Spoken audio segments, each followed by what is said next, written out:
जी त अॼु हरू मुंहिंजो बसि दिलि हुई पर पाण खे थकायां हरू थकायो त पहिरियों पाण खे ऐं मूं कुझु पंहिंजो मिठो वग़ैरह ठाहियो आहे घर वारनि जे लाइ ॿारनि जे लाइ हस्बैंड लाइ पंहिंजे लाइ त मां चयो मां तव्हांखे बि ॾेखारियां इहे सभु शयूं ठाहे उन खां मां लंच ठाहियो आहे मुंहिंजी पंहिंजी हालति ख़राबु थी चुकी आहे पर सभु शयूं ॾिसी पियो लॻनि की मूं सिर्फ़ु पंहिंजो चलो मां तव्हांखे ॾेखारियां थी पहिरीं त जी मां ठाहियो आहे हीउ गजरुनि जो हलवो मुंहिंजो गजरूं ख़तमु थी वेंदियूं त इन जे लाइ जेतिरो थी सघे हलवो खाइजे त हीउ मां हलवो ठाहे करे तयारु करे रखी छॾियो आहे फ्रिज में पियो हो त मां खणी आयसि तव्हांखे ॾेखारण लाइ हीअ मां हमज़ा जे लाइ ठाहियो आहे हमज़ा खे चॉकलेट केक वणंदो आहे त मां हीअ हमज़ा जे लाइ चॉकलेट केक ठाहियो केक त मां हिकिड़ो ठाहियो ऐं उन हिकिड़े केक मां पंहिंजो पहिरीं मां हीअ ठाहे छॾियो हीअ आहे त मां खाधो बि आहे हितां न थोरो हीअ मां प्लेन केक ठाहियो आहे पंहिंजे मां पंहिंजो बादाम पिस्ता विधा आहिनि त ॾाढो मज़ो ॾींदा आहिनि खाइण में त इन लाइ थोरो मां हीअ खाए बि छॾियो जो मूंखे ॾाढो वणंदो आहे ऐं सॉफ्ट केतिरो आहे सॉफ्ट आहे इलाही खाइण में ॾाढो मज़ो बि आयो पर मां चवंदा पहिरीं घर वारा अचनि सभु गॾु खाईंदासीं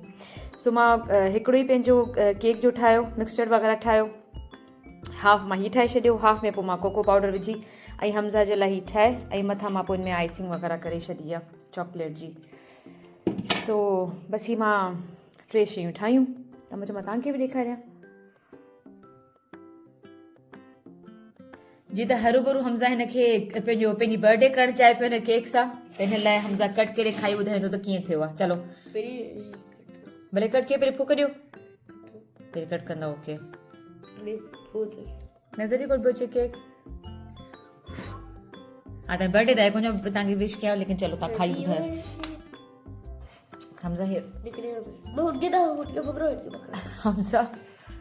जी जी जी पूरे केक जो सत्यानाश थी चुको आहे लेकिन ठीकु आहे हमज़ा खाई ॿुधाइण कीअं थियो आहे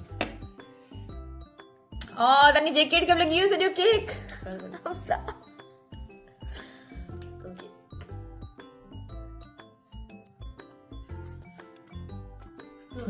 छा सुठो आहे